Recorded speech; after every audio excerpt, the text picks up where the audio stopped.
અરે આવો મહેતા સાહેબ. આવો કાનાભાઈ મજામાં. તમે તો ભૂલા પડ્યા ભલા આમ તો ભાઈ યાર મિત્રની યાદ આવી એટલે આવી ગયા યાર.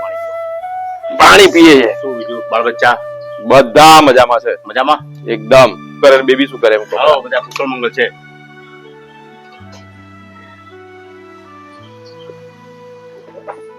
બેબી તો જલ્દી નહીં પરણી દી તમે?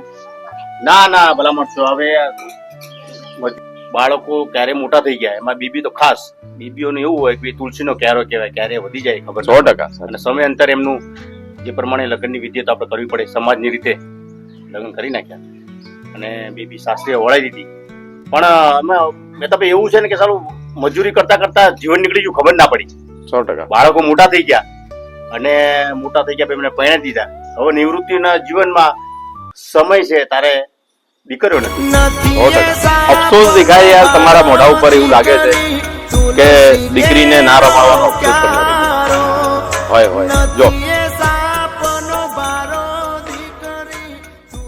આપણી મજૂરી અને કામના હિસાબે દીકરીને ટાઈમ ના આપી શકે કઈ વાંધો નહીં દીકરીના ત્યાં જમાઈને દીકરાની જેમ રાખવાનું યાદ કરવાની દીકરીને બોલાવવાની બરાબર બાકી દીકરી તો વાલનો દરિયો છે હતી અને રહેશે આપણા ઘેર હોય ત્યારે બી અને સામેવાળાના ઘેર જાય ત્યારે બી લક્ષ્મી કહેવાય. તમારા બીબી ને બધા મજામાં?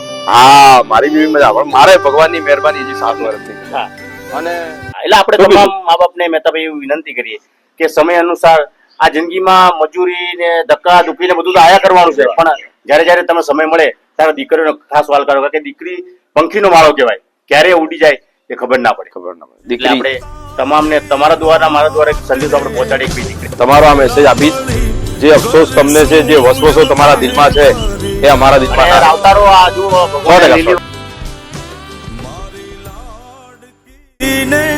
ખમ્મા ઘણી મારી દીકરીને ખમ્મા ઘણી મારી લાડકી રે નાનકડી ફરી ચાલી લે મારો